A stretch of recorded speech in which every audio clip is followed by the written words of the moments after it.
Bismillahirrahmanirrahim.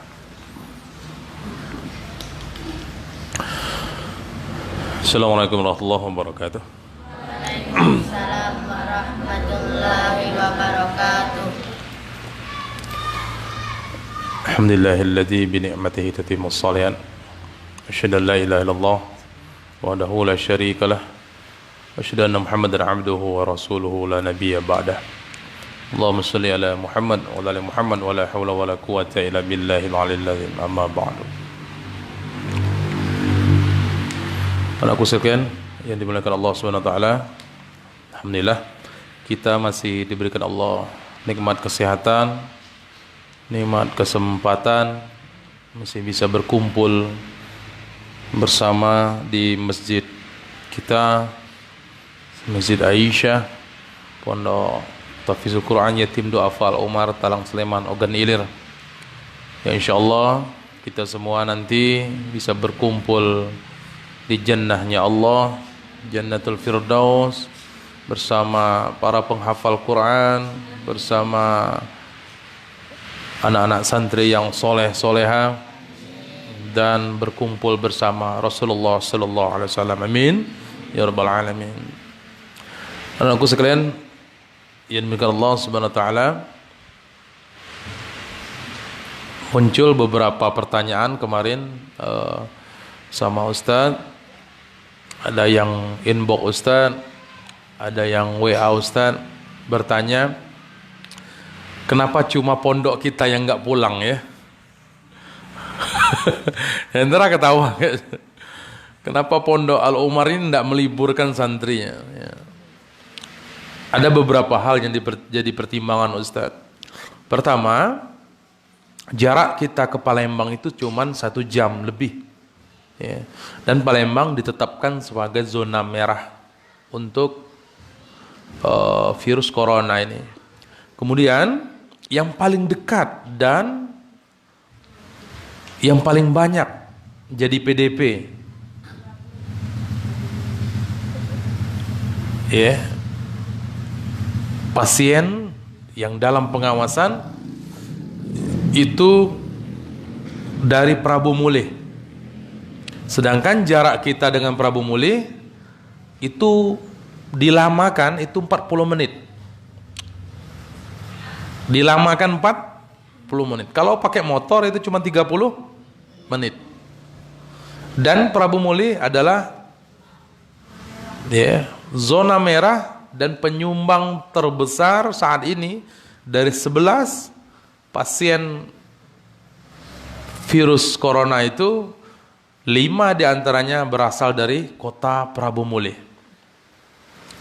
Makanya kemarin sempat ada insiden ya, yang datang ke pondok kita kemarin, itu berasal dari Prabu Mulih. Waduh itu ya, Ustadz kepikiran terus. Walaupun dia sudah izin dengan Ustadz sebelumnya, tapi kan waktu itu kan belum virus ini merebak seperti ini, wabah ini belum merebak. Tapi tidak apa-apa, semoga Allah melindungi kita semua ya. Khususnya anak-anak yatim dan anak-anak santri yang di sini, semoga dijauhkan oleh Allah Subhanahu wa taala dari segala macam bara bahaya.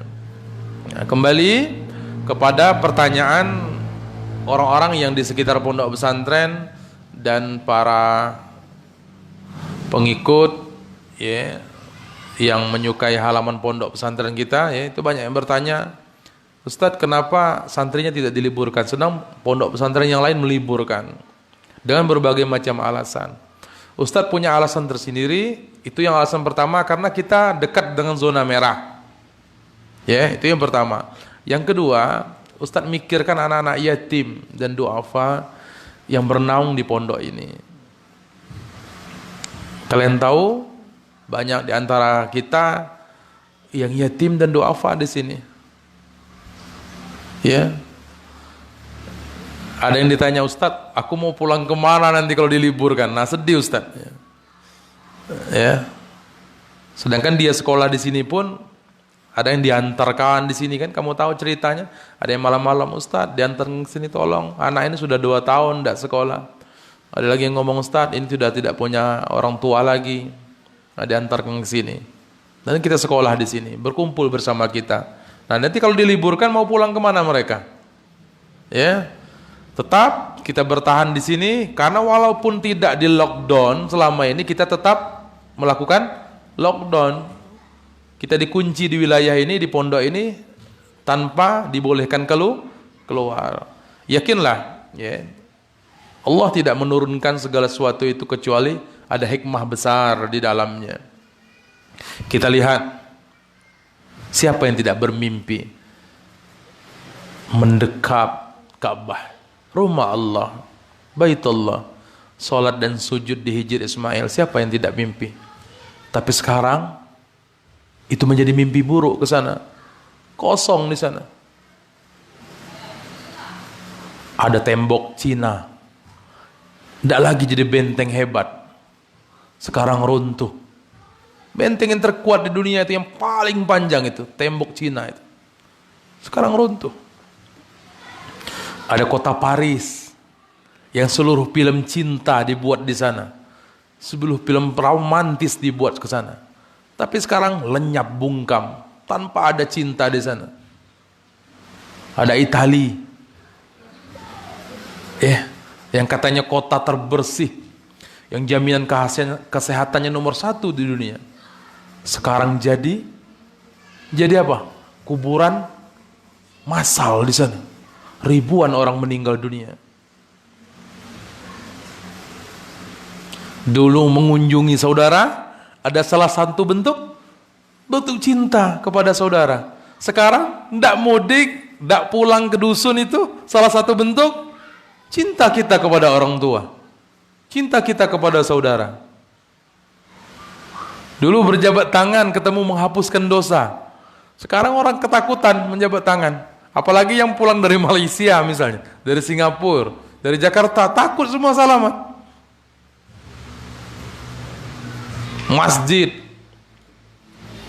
yang dulunya dirindukan orang, apalagi kita menghadapi Ramadan, ya, seolah-olah dunia mau berkata, bumi ini mau berkata, aku tidak butuh dengan kalian manusia, tidak butuh dengan manusia. Kalian hanya seperti burung di dalam sangkar. Kita nunggu waktu, ya. Seolah-olah bumi ini mau berkata dengan kita, ya, kalian tuh hanya tamu di dunia ini. Kita ini hanya tamu di ini, ya, di dunia ini, bukan tuan dunia ini. Ya, banyak hikmah yang dipetik dari wabah virus corona ini. Ya, lihat Jakarta. Siapa yang tidak tahu Jakarta? Macet total dulu, ya. Woi, macet. Gubernur Anies itu dihujat. Woi, tidak mampu memberatas macet. Ternyata obat macet itu cuma satu. Corona. Corona. Selesai. Tidak macet lagi.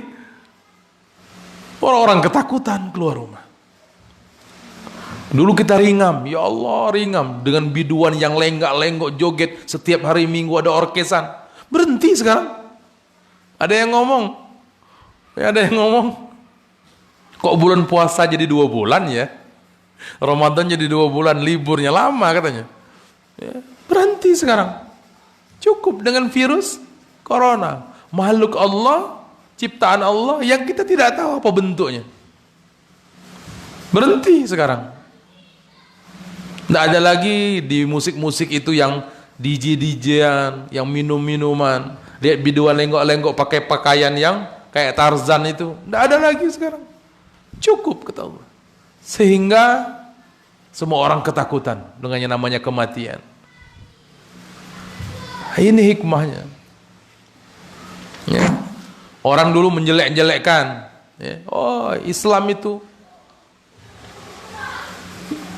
mengungkung, ya, membatasi wanita itu untuk bergerak. Disuruh pakai menutup aurat lah, segala macam. Dikatakan kayak karung sampah, ya. Kayak ninja, pakai cadar. Tapi sekarang seluruh orang mencari masker. Bahkan di Cina itu harganya yang mahal pun dibeli orang. Dibeli orang. Dan menurut penelitian, wanita yang paling selamat di dunia dari virus corona, ya wanita muslimah yang menjaga diri dengan baik. Dulu menghina orang tidak mau salaman dengan yang bukan muhrim. Tapi sekarang orang takut bersalaman. walaupun dengan mahramnya sendiri. Nah itu ada hikmahnya. Nah itu harus kita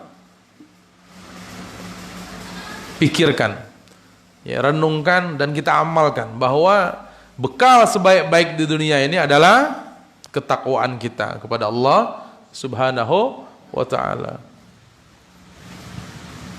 Kita ini sering terlena dengan dua hal, kesehatan dan kesempatan, sehat dan umur. Jangan dikira yang muda-muda seperti kalian santri ini tidak ada yang meninggal. Meninggal semuanya. Ya, ada yang dalam perut meninggal, ada yang baru belajar berjalan meninggal, ada yang sudah bisa naik motor meninggal. Ya, ada yang belum nikah meninggal. Ada anaknya masih kecil meninggal. Ada anaknya belum nikah meninggal. Ada utangnya masih banyak di bank meninggal. Ada yang baru berjilbab meninggal. Kita ini antri masuk ke pintu itu. Dan mati itu adalah pintu untuk kita masuk ke akhirat. Mau tidak mau kita akan meninggalkan dunia ini. Nah, masih hidupnya kita saat ini adalah kesempatan diberikan Allah untuk kita bertobat dan beribadah kepada Allah Subhanahu wa ta'ala. Nanti kalau sudah datang ajal, tidak bisa lagi doa. Kayak Firaun sudah tenggorokan, aku beriman kepada Tuhannya Musa, tidak bisa lagi. Sama kayak kita, orang-orang di luar sana, ya, tidak bisa lagi berdoa, ya Allah, aku ini masih galak tidak sholat, ya Allah. Kaki dulu mati, tidak baca. Ya Allah, aku masih belum berjilbab, ya Allah. Aku nak nutup aurat dengan baik, tidak baca. Ya Allah, harta aku masih banyak, belum kusedekahkan, tidak baca. Ya Allah, aku masih makan harta riba, pinjaman bank masih banyak, tidak baca. Kalau Allah sudah mengutus malaikat maut, tidak bisa lagi. Fa iza jaa ajaluhum la yastakhiruna sa'atan wa la yastaqdimun. Mati kata Allah kau. Urut sekali, selesai. Ya Allah, anakku masih kecil, kaki dulu. Lagi ya Allah, tolong, tidak baca. Nah ini, kalian yang santri seperti ini, seandainya ada yang meninggal dalam keadaan menuntut ilmu, maka mereka mati syahid. Ya. Nah inilah kesempatan kita, tuntut ilmu banyak-banyak, ya, serap dari para ustadz pengajarnya, pembimbing kalian.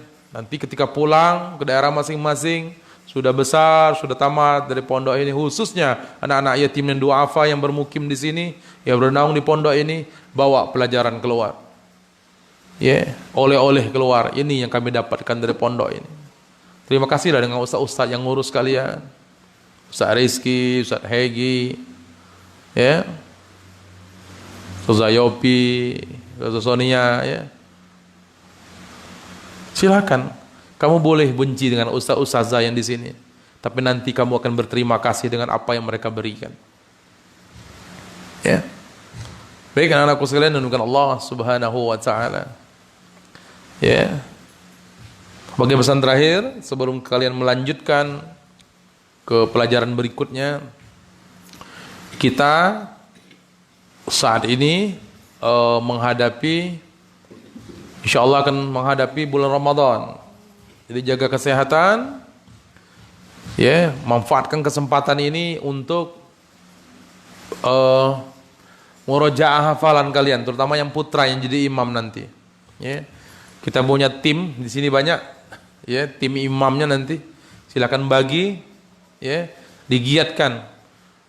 Nih, tahajudnya dimajukan nanti, ya, pukul 3, ya.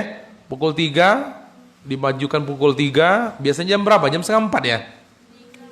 Oh, jam 3 juga biasanya? Oh, sudah, berarti jam 3 biasanya. Jam 3:30 kan biasanya, ya, jam 3:30 itu dimajukan setengah jam.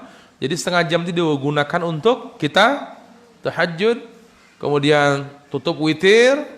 Jam setengah 4 silakan sahur nanti sama-sama. Kita berdoa semoga rezeki pondok lancar, doakan masjid cepat selesai, dan asramanya untuk yang putra cepat selesai. Jadi khusus untuk lokasi yang saat ini nanti dikhususkan untuk yang putri menjadi kampus putri. Seberang menjadi kampus putra, insyaallah. Doakan Ustadz Iyad sehat, Ustadz Suwandi sehat, Ustadz juga sehat, agar bisa terus ya berbakti kepada kalian semua ya. Kemudian kalian semua juga diberikan kesehatan, dicemerlangkan, dijernihkan pikiran agar bisa menghafal Al-Quran lebih banyak lagi, insyaallah tembus 30 juz nanti, amin rabbal alamin. Juga doakan para donatur yang sering membantu pondok kita, karena kamu tahu pondok kita ini serba kekurangan. Ya, ini kekurangan beras, ya, Allahu Akbar. Kekurangan untuk bayar ustaz-ustazahnya, duit belanja mingguan juga kurang. Ya, semoga cepat berlalu ya. Mudah-mudahan Allah berikan kita kekuatan untuk tetap di sini. Apapun yang terjadi, kita tidak boleh pulang. Mantap-mantap di sini, kasihan dengan anak-anak yatim duafa yang berenang di sini, mau pulang kemana nantinya, ya. Baik, jazakallahu khairan. Doakan setiap donatur yang menyumbang di pondok ini, doakan rezeki mereka lancar, diberi kesehatan, dan Allah membalas kebaikan mereka dengan syurga, amin ya rabbal alamin. Jazakallahu khairan. Ustaz minta maaf. Akhirul kalam, kita tutup dengan doa kafaratul majlis. Subhanakallahumma wa bihamdika asyhadu an la ilaha illa anta astaghfiruka wa atubu ilaik. Assalamualaikum warahmatullahi wabarakatuh.